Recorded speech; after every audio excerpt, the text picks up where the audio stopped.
देख रहे हैं नेटवर्क 33 राजकुमार के साथ। दोस्तों, अगर आप चैनल पर नए हैं तो चैनल को सब्सक्राइब करके वीडियो को लाइक शेयर कमेंट जरूर कर दें। तो चलिए बढ़ते हैं आज की एक और डरावनी भूतिया कहानी की ओर। दोस्तों, मेरी मोटर बाइक हमेशा तिरकोली हाईवे के पुराने हॉस्टल के सामने अचानक ही कुछ देर के लिए बंद पड़ जाया करती थी। वैसे तो हॉस्टल के सामने से गुजरने वाले इस रोड से कोई गाड़ी आती जाती नहीं थी, वो भी इसी हॉस्टल के कारण। कहते हैं कि कभी ये गर्ल्स हॉस्टल लड़कियों के लिए सबसे सुरक्षित हॉस्टल हुआ करता था। यहाँ की वार्डन मैडम पूर्वा बहुत ही सख्त थी, साथ ही उनका खौफ इतना ज़्यादा था कि कोई भी मर्द हॉस्टल के सामने से भी गुजरने से कतराता था। लेकिन अचानक ही ये हॉस्टल रातों रात बंद कर दिया गया। कहते हैं कि उस रात जितनी भी लड़कियां हॉस्टल में थी वो सब की सब लापता हो गई। पुलिस ने काफ़ी छानबीन की पर उनके हाथ कुछ भी नहीं लगा। 333 लड़कियां हमेशा के लिए लापता हो गई, जिसके बाद से यह हॉस्टल प्रशासन द्वारा हमेशा के लिए सील कर दिया गया। पर इस घटना के बाद यह अजीबोगरीब चीज़ें होने लगी।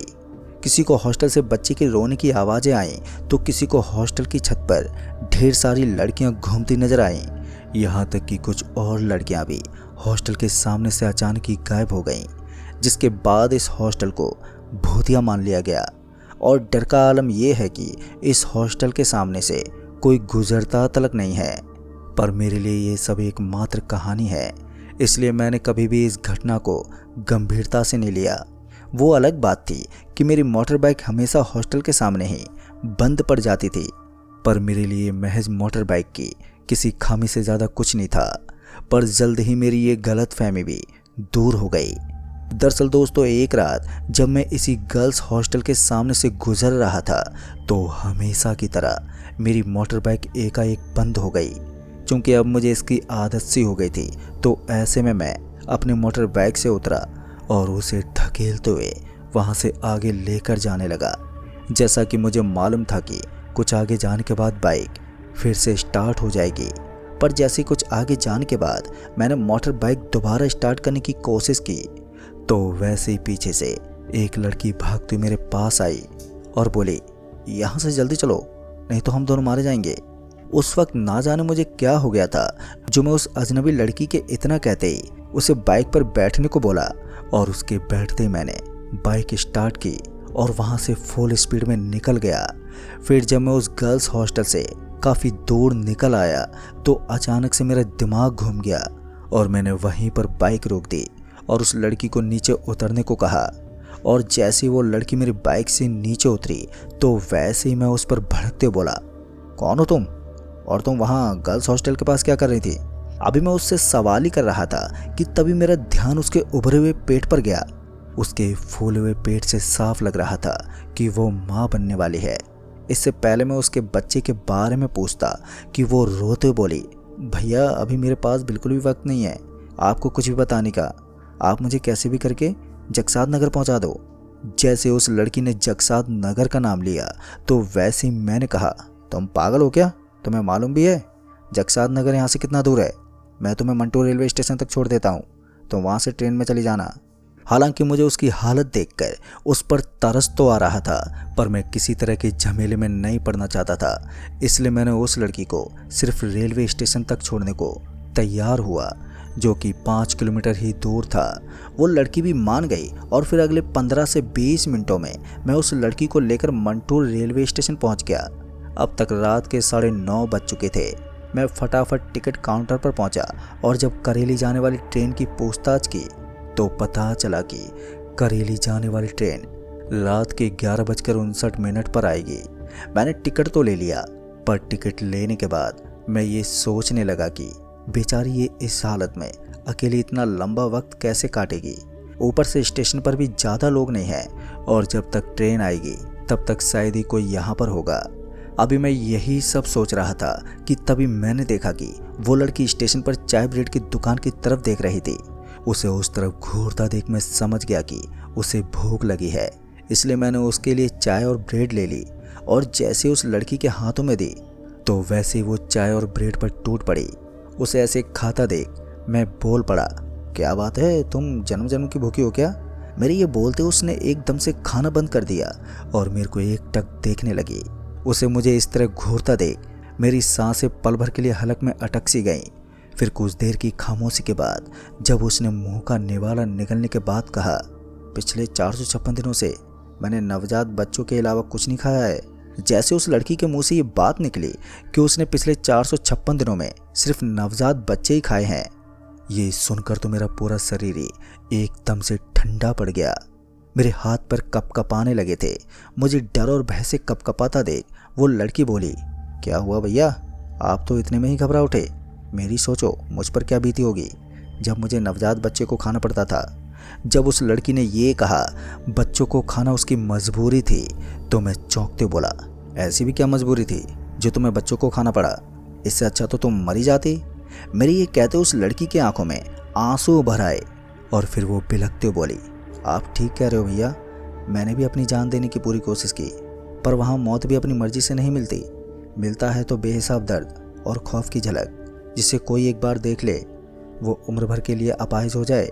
उस लड़की की आंखों में उन आंसुओं के अलावा जो मुझे उस वक्त दिखाई दे रहा था वो था गहरा दर्द और सच्चाई। कुछ तो बहुत बुरा हुआ था इस लड़की के साथ, पर क्या ये जानना अभी बाकी था। हालांकि उसकी चंद बातों ने ही मुझे डर से अंदर तक दहला दिया था, पर इसके बावजूद मुझे उसकी पूरी सच्चाई जाननी थी। और इसलिए मैंने उस लड़की से उसका नाम पूछते हुए कहा, बहन तुम्हारा नाम क्या है और ऐसा क्या हुआ था तुम्हारे साथ जो तुम्हें नवजात बच्चों को अपना आहार बनाना पड़ा? मेरे ये सवाल करते उस लड़की ने अपना नाम रेखा बताया और अपना नाम बताने के बाद वो खामोश हो गई और फिर कुछ सोचने के बाद बोली, भैया मैं आपको सब कुछ बता तो दूँ, पर आपको मेरी बातों पर यकीन नहीं होगा, पर इसके बावजूद आप अगले कई महीनों तक सो नहीं पाएंगे। ये भी हो सकता है कि आप भी वो सब महसूस करने लग जाएं जो मैंने किया है, इसलिए आप एक बार फिर से सोच लीजिए। उस लड़की के ये बोलते ही मैंने बिना सोचे समझे उसे ये सब बताने को कह दिया। मेरे हाँ कहते उस लड़की ने एक गहरी सांस ली और फिर कहा, आज से मैं 456 दिन पहले मैं उस गर्ल्स हॉस्टल में दाखिल हुई थी, क्योंकि मेरी दीदी सुमित्रा भी दूसरी लड़कियों के साथ उस रात लापता हो गई थी। और जब बिना छानबीन के केस को बंद कर दिया गया तो मेरे पिताजी थाने पहुंचे ये पूछने के लिए कि उनकी बेटी कहाँ पर है, पर पुलिस वालों ने उन्हें दीदी के बारे में तो कुछ नहीं बताया, पर वो पिताजी को हिदायत देते हुए बोले, अपनी बेटी को भूल जाओ और हो सके तो कभी अपनी बेटी की तलाश भी नहीं करना, यहाँ तक कि वो गलती से भी कहीं दिख जाए तो भी उसे पहचानने की भूल मत करना, नहीं तो बहुत पछताओगे। पुलिस वालों के अजीब और बेतुकी बातें पिताजी को उस रोज तो समझ में नहीं आई और वो खुद ही दीदी को ढूंढने में लग गए। वो कई रातों तक उस गर्ल्स हॉस्टल के आसपास घूमते रहे, यहाँ तक कि उन्होंने उस हॉस्टल में घुसने की भी कोशिश की, पर हर बार वो जैसे हॉस्टल के अंदर जाने की सोचते तो वो बेहोश हो जाते, जिस वजह से वो कभी उस गर्ल्स हॉस्टल में दाखिल ही नहीं हो पाए। कई महीने ऐसे बीत जाने के बाद भी पिताजी अपनी जिद पर अड़े रहे, क्योंकि उन्हें यकीन था कि सुमित्रा दीदी उसी गर्ल्स हॉस्टल में ही है। पिताजी की ये जिद कब उनका पागलपन में बदल गई पता ही नहीं चला और वो कई सालों तक उसी गर्ल्स हॉस्टल के पास जमे रहे। फिर जब वो एक रात घर लौटे तो उनके हाथ में खून से सना हुआ दीदी का दुपट्टा था। अभी मैं पिताजी से कुछ पूछ पाती कि पिताजी बोले, मैंने कहा था ना सुमित्रा वहीं हॉस्टल में है। आज उसने मुझे हॉस्टल की छत से आवाज़ दी थी और कहा मुझे बचा लो, पर मैं उस हॉस्टल के अंदर नहीं जा सकता क्योंकि मैं मर्द हूँ और उस हॉस्टल में सिर्फ औरत ही जा सकती है, इसलिए तुम जाओ और अपनी बेटी को बचा के ले आओ। पिताजी की बात सुनकर माँ कुछ पल के लिए भावुक तो हुई, पर माँ को लगा कि उनका ये दिमागी फितुर है जिसमें कोई सच्चाई नहीं है, इसलिए माँ ने उनकी बात पर यकीन ही नहीं किया। और जब पिताजी को लगा कि माँ को उनकी बात पर भरोसा नहीं हो रहा है तो वो मायूस हो गए और जाते जाते मुझसे बोल गए, हो सके तो एक बार अपनी दीदी को देखने हॉस्टल चली जाना। ये कहकर पिताजी उस रात चले गए और फिर वो कभी नहीं लौटे। और फिर जब मैं थोड़ी और बड़ी हुई तो मैंने उस हॉस्टल में जाने की सोची, और जब मैं एक रात चुपके से हॉस्टल में दाखिल हुई तो हॉस्टल में दाखिल होते ही मुझे वहाँ बहुत सारी लड़कियाँ घूमती हुई नजर आईं। उन लड़कियों को हॉस्टल में देखकर मुझे लगा कि पिताजी सही कह रहे थे, पर ये सब यहाँ हैं तो ये अपने घर पर क्यों नहीं जाती। अभी ऐसे कुछ सवाल मेरे जहन में उठ ही रहे थे कि तभी अचानक ही वहाँ चीख चिल्लाहट मच गई। अभी मैं कुछ समझ पाती कि तभी मुझे एक गर्भवती लड़की भागती नजर आई, जिसके पीछे बाकी लड़कियां हाथों में चक्कू लिए दौड़ रही थी। और जैसे वो लड़की नीचे गिरी तो वैसे उसके पीछे भाग रही लड़कियों ने उसे दबोच लिया और उसका पेट चीरकर उसका बच्चा निकाल लिया और वो आपस में ही उस बच्चे को खाने लगी। अब ये सब देखकर जहां मुझे उल्टी होने लगी थी तो वहीं बाकी लड़कियां जश्न मना रही थी। ये देखकर मैं इतनी ज़्यादा डर गई कि मैंने वहां से उसी वक्त निकलने की सोची और जैसे मैं उस ओर बढ़ी जिधर से मैं अंदर आई थी तो वैसे किसी ने मेरा गला दबोच लिया और मैं दर्द से छटपटाने लग गई। दोस्तों, वो लड़की मुझे अपनी आप बीती सुनाई रही थी कि तभी वो एक दर्द से चीखने लगी। शायद उसे लीवर पेन शुरू हो गया था। अभी मैं ये सोच पाता कि क्या करना है कि तभी उस लड़की के मुंह से खून निकलने लगा। उस लड़की के मुंह से खून निकलता देख मैं बुरी तरह से घबरा गया और मदद के लिए वहां से भागा, क्योंकि मंटूर स्टेशन के पास एक हॉस्पिटल था और जब मैं वहां से अपने साथ हॉस्पिटल के स्टाफ को लेकर वापस से स्टेशन आया तो वो लड़की वहां पर नहीं थी। हमने उसे स्टेशन के हर कोने में तलाशा पर वो कहीं नहीं मिली। मेरी वो रात मंटूर रेलवे स्टेशन पर ही बीती। खैर, वो लड़की तो मुझे फिर नहीं दिखी, पर आज भी मैं जब उस गर्ल्स हॉस्टल से गुजरता हूँ तो मुझे लगता है कि कोई तो है जो मुझे देख रहा है।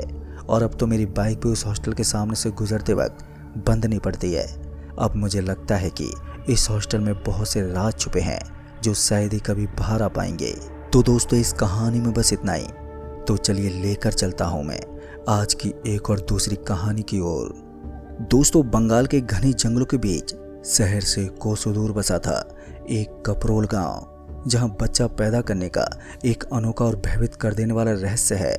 कहते हैं अगर बच्चे को सही सलामत पैदा करना होता है तो गर्भवती महिला को शमशान में ही बच्चा पैदा करना पड़ता है। अगर उसने घर में बच्चे को जन्म दिया तो वो बच्चा जन्म देते मर जाता है। आखिर दोस्तों, क्या है इसके पीछे का रहस्य? आइए जानते हैं इस डरा देने वाली खौफनाक कहानी को। जी हाँ दोस्तों, मेरा नाम चंद्र शर्मा है। मैं एक डॉक्टर हूँ और मैं उत्तर प्रदेश के एक छोटे से गांव अमरोली का रहने वाला हूँ। दरअसल ये बात तब की है जब मेरा ट्रांसफ़र बंगाल के कपरोल गांव से 6 किलोमीटर दूर बने एक छोटे से अस्पताल में कर दिया गया था। दरअसल जिस हॉस्पिटल में मैं कार्यरत था उसी अस्पताल की एक छोटी सी शाखा उस गांव के पास अस्पताल ने खोल दी थी, जिसे डिस्पेंसरी कहते हैं, ताकि गांव के लोगों को छोटी छोटी बीमारी के लिए दूर के अस्पतालों में इलाज के लिए जाना ना पड़े। उस शनिवार की रात मैं ट्रेन में बैठा और निकल पड़ा बंगाल के उस कपरोल गांव के अस्पताल की ओर। सुबह 10:23 पर गाड़ी ने मुझे बंगाल के जंक्शन पर छोड़ दिया, जहां से मुझे कुंदरकी के लिए बस पकड़नी थी। मैंने वहीं के बस डिपो से कुंदरकी के लिए बस पकड़ ली और फिर 1.5 घंटे के सफ़र के दौरान मैं कुंदरकी पहुंचा।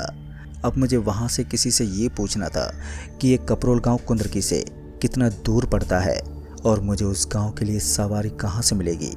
खैर, जब मैं उस बस स्टैंड से जब बाहर निकला तो मुझे सड़क पर कुछ रिक्शे दिखाई दिए जो पैडल वाले थे। जब मैंने उनसे बात की तो पता चला कि उस गांव तक कोई भी सवारी नहीं जाती है, लिहाजा आपको सड़क पर ही उतरना होगा। आपको गांव में जाने के लिए मेन सड़क पर ही उतरना होगा।